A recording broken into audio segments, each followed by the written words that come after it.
I'm Amanda Morrall, Personal Finance Editor with Interest.co.nz, and I'm joined today by Craig Simpson, our Senior Analyst here at Interest.co, to talk about financing your child's education. Now, kids do not come cheap. We were talking last week, you said one estimate tagged the cost of raising a child at about 15 grand a year, which doesn't really jive with my budget. I must be cheaping out. But that doesn't even include the cost of sending them to tertiary. No. So we kind of want to look at some options for parents who want to plan ahead to minimize the bite. Now, in your opinion, you're an authorized financial advisor. You probably had a few clients who've asked you this question along the way. What are the options out there right now for education savings accounts? A lot of people have looked around and done a bit of research on it. There's really only a couple of plans that I'm aware of. One is an Australian scholarship group, ASG. They do an education fund. You put in around $10 to $15 a week, and that's mandatory contributions as you go along. You can do it yourself, which was really the preferred method for a lot of clients that I used to deal with. Right, so you're just saving via a regular savings Absolutely. Account or term deposit. Yeah. It was more convenient. They had access to the capital. Often, things happen in life. You need the cash. It was ready. It does take a lot of dedication and that commitment to making sure that you put in the regular savings, but right. It was the preferred method. Okay, but so how about investing that money and through a diversified portfolio? Is that an option? You could. The sums involved are so small.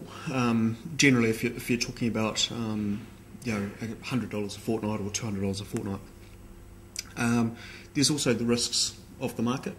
So when you're going towards a goal in mind, it generally pays not to take too much risk. Okay, so let's look at the costs. I guess if you were sending your child to Harvard, you better be deep pockets. But for a child in New Zealand born today, what might they expect to be paying for tuition down the road? I know that's quite speculative, but just what are we looking at in today's terms, and then potentially 18 years? So I know I've just finished a university paper, and that cost me $700. $775, I think it was, plus books. So you're probably another couple of hundred. So you're looking at around $1,000 for one subject. So you look in 18 years' time when this child is supposedly going off to university, and you go, well, we know that the cost of education is going to go up.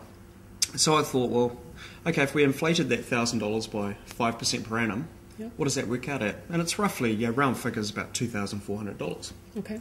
So if I looked at that and I said, well, okay, the standard degree is somewhere between 21 and 24 subjects. Multiply the 2,400 by, say, 24. Right. Take the worst case. It is around $58,000. Okay, well, that's a fair bit of money. It takes a while to save. Yeah, and I don't think you'd want to burden your child with borrowing $50,000. That would really set them back to quite a difficult start in life. So what would a parent need to start saving? How much on a regular basis for a child born today so they can offset that cost for their child down the road? So assuming that they put it into a bank account, they earned 2% per annum, so that's after tax and fees. The tax rate I've assumed is 33 cents in the dollar.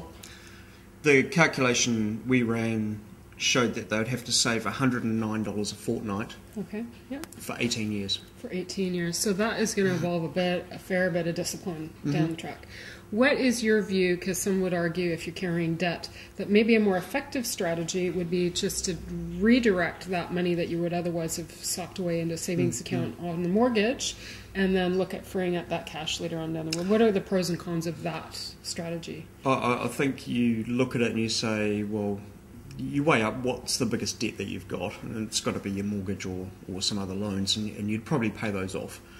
It would then mean that you're having to put away larger sums, which effectively you'd just be replacing your mortgage repayments. So it does have some merit, paying your debt and then starting again.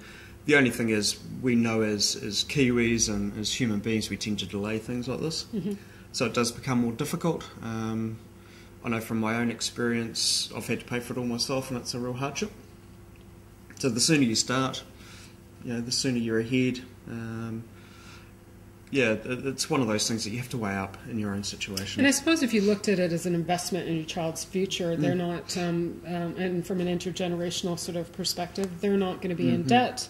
You take that money out at source from your paycheck, so you don't even have to struggle with it off the bat, and just let it build up. Yep. So they're ready to go down the road. Absolutely. What about the idea of a student just borrowing? I mean, it is interest-free right now. Assuming loans were still interest-free, would you recommend that as an option? It's a really hard question to sort of answer because there's pros and cons, I suppose. You weigh up and you look at it in the time and you go, well, is it really going to be free in 18 years? And it's probably not. I know many people that started working with student loans, and you pay for it through the deduction in your salary. So it's not free money, you're still paying it back. Yeah, you paid it back. I think my wife had to pay hers back at something like 10% of her salary. That's a big chunk of change. So I would probably look at saying, don't rely on student loans. If you can pay for your children's education, do it.